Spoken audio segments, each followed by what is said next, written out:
Alors qu'elle s'était fait connaître pour son rôle de Vesper dans Casino Royale en 2006, Eva Green devait jouer dans A Patriot, un film de science-fiction.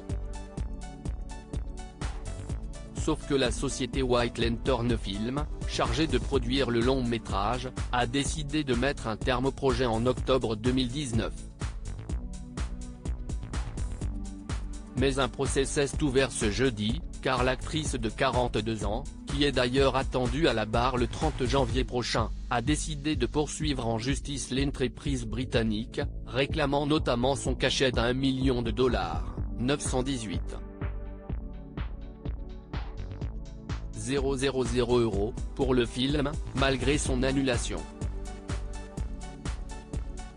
La société de production a décidé de contre-attaquer en lançant ses propres poursuites contre l'actrice, estimant qu'elle avait fait des demandes déraisonnables et avait nui à la production du film.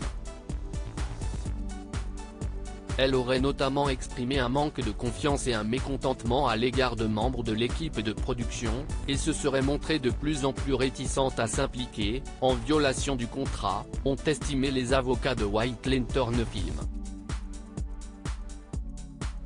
Mais d'après celui chargé de défendre l'actrice, cette dernière serait au contraire pliée en quatre pour que le projet se réalise car il traitait d'une question qui la préoccupe beaucoup, à savoir la catastrophe climatique.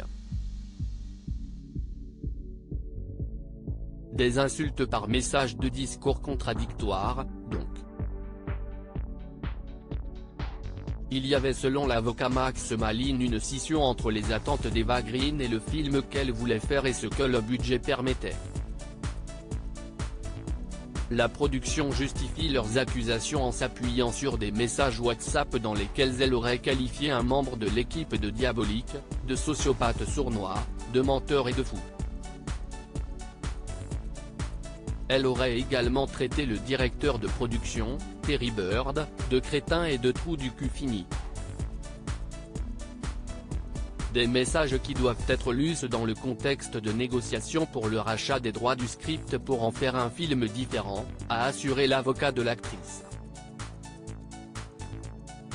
Cette affaire est conçue pour dépeindre ma cliente comme une diva afin de faire les gros titres et de nuire à sa réputation, a-t-il ajouté, qualifiant d'extraordinaires les accusations contre sa célèbre cliente.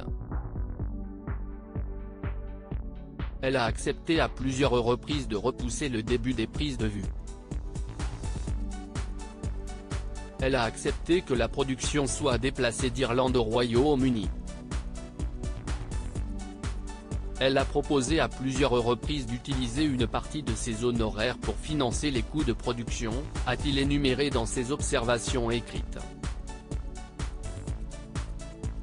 Pour lui, White Lantern Film veut noircir le nom d'une actrice qui n'a pas violé de contrat ni manqué un jour de tournage au cours d'une carrière de 20 ans.